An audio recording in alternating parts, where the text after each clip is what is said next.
നിങ്ങളുടെ favourite shows ഇനി ഒരിക്കലും മിസ്സാവില്ല. ഇപ്പോൾ C5 കാണും നിങ്ങളുടെ ഫേവറേറ്റ് ഷോ തികച്ചും സൗജന്യമായി. രാമായണത്തിലെ മന്ദരയുടെ പ്രേതബാധ കൂടിയിട്ടുണ്ടല്ലോ നിങ്ങൾക്ക്. നിർത്തടി. എന്റെ വീട്ടിൽ കയറി താമസിച്ചിട്ട് എന്നെ പരിഹസിക്കുന്നു. ഞാൻ പരിഹസിച്ചതൊന്നുമല്ല. സത്യങ്ങൾ ഞാൻ മീനാക്ഷിയോട് തുറന്നു പറയാതിരിക്കുന്നത് ഇവളോടുള്ള വാത്സല്യം കൊണ്ടാ. ഓ, ഒരു വാത്സല്യ ശിരോമണി വന്നിരിക്കുന്നു. നീ എന്റെ കുഞ്ഞിനെ വാത്സല്യക്കൊന്നും വേണ്ട. അതിനൊക്കെ ഇവിടെ ഞങ്ങളുണ്ട്. എനിക്ക് നിന്നോടൊരു കാര്യം അറിയിക്കാനുണ്ട്. അത് ഇന്ദ്രജയുടെ കൽപ്പനയാ. നീ നിയമപ്രകാരം മീനാക്ഷിയുടെ കസ്റ്റോഡിയനാണിപ്പോ. അത് നീ എന്ന് തന്ത്രപൂർവം ചെയ്തതാണെന്ന് എനിക്കറിയാം. അതവിടെ നിൽക്കട്ടെ. ഇപ്പൊ ഞാൻ ആവശ്യപ്പെടുന്നു, ഇവളുടെ കസ്റ്റോഡിയൻഷിപ്പ് അവകാശം എനിക്ക് വിട്ടുതരണം. എന്റെ മേലുള്ള ഇവരുടെ നാശം പിടിച്ച നിയന്ത്രണം തീരുമല്ലോ. അതിനൊക്കെയുള്ള ലീഗലായിട്ടുള്ള കാര്യങ്ങൾ ഞാൻ എന്റെ അഡ്വക്കേറ്റിനോട് വിളിച്ചു പറഞ്ഞ് ചെയ്യിച്ചോളാം. നീ കോടതിയിൽ വന്ന് ഒപ്പിട്ട് തന്നാ മതി.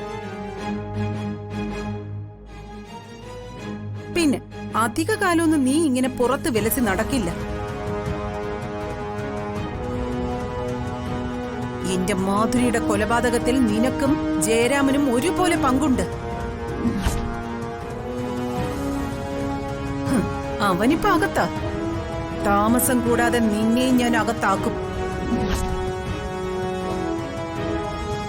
അവൻ പൂജപ്പുരയിലാണെങ്കിൽ നീ അട്ടക്കുളങ്ങരയിൽ. അത്രയേ വ്യത്യാസമുള്ളൂ.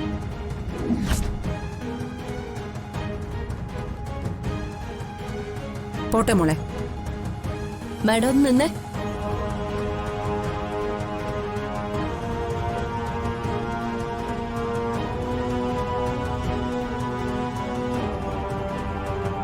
മീനാക്ഷിയുടെ കസ്റ്റോഡിയൻ അവകാശം എന്നെ ഏൽപ്പിച്ചത് അവളുടെ അച്ഛൻ ജയറാമ.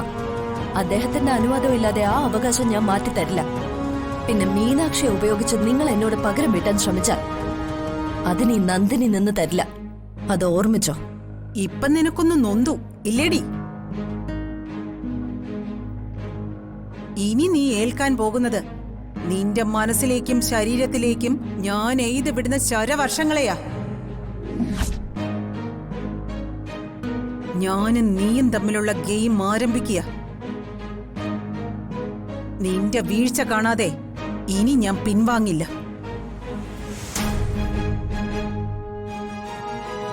എന്റെ മോളുടെ കസ്റ്റോഡിയൻ അവകാശം ഏത് സുപ്രീം കോടതിയിൽ പോയാലും ഞാൻ വാങ്ങിയിരിക്കും. നീ ദത്ത് നിൽക്കുന്ന ചെമ്പകമംഗലം തറവാടിന്റെ അസ്ഥിവാരം ഞാൻ ഇളക്കും.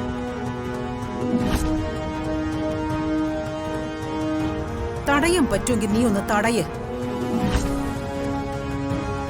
പറഞ്ഞത് പ്രവർത്തിക്കുന്ന ഇന്ദ്രജയുടെ വാക്കായത്. കുറിച്ചിട്ടോ മനസ്സില്.